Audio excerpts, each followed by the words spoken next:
விஷயத்தை உங்களுக்கு ஒரு கிராஃப் போட்டு காட்டுறேன். கிரவுண்ட் ரியாலிட்டிய முதல்ல புரிஞ்சுக்கோங்க. அப்புறமா ஒரு எக்ஸ்பெக்டட் விஷன் ஒண்ணு வைங்க. ப்ராஃபிட்டா இருக்கட்டும், இல்லனா உங்களுடைய டர்ன் ஓவரா இருக்கட்டும், எது வேணாலும் இருக்கட்டும், ஒரு எக்ஸ்பெக்டட் விஷன் அங்க வச்சிருங்க. இந்த நடுவுல இருக்குல்ல எக்ஸிகியூஷன் பேர் அதுக்கு. அந்த எக்ஸிகியூஷனை யார் ஒருவர் மிகச்சரியாக கணிக்கிறார்களோ அவர்கள் தான் அந்த எக்ஸ்பெக்டட் விஷனை போய் சேர்றாங்க. இதுதான் ஸ்ட்ராட்டஜி.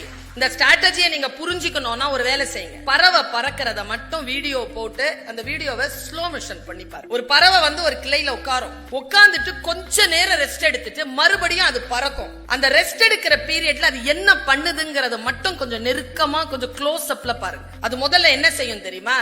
தன்னுடைய சிறகு இருக்குல்ல அத கொஞ்சம் ரிலாக்ஸ் பண்ணிட்டு என்ன பண்ணும், எங்க உட்கார்ந்து இருக்கிறோமோ அத முதல்ல இறுக்கமா புடிச்சுக்கும். நம்மில் பல பேர் ஃபெயில் ஆறதுக்கு என்ன காரணம் தெரியுமா?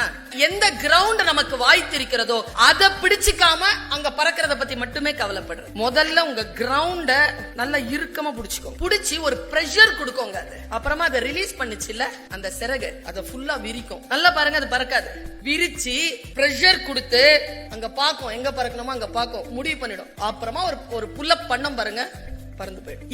இந்த முறைமை நமக்கு இருக்கா? நாம் எல்லோரும் கனவு காண்கிறோம். Have confidence within yourself. உங்க எல்லோருக்குமே ஒரு திறமையை இறைவன் கொடுத்திருக்கிறான். நீங்க எல்லோருமே யூனிக். Download ShareChat.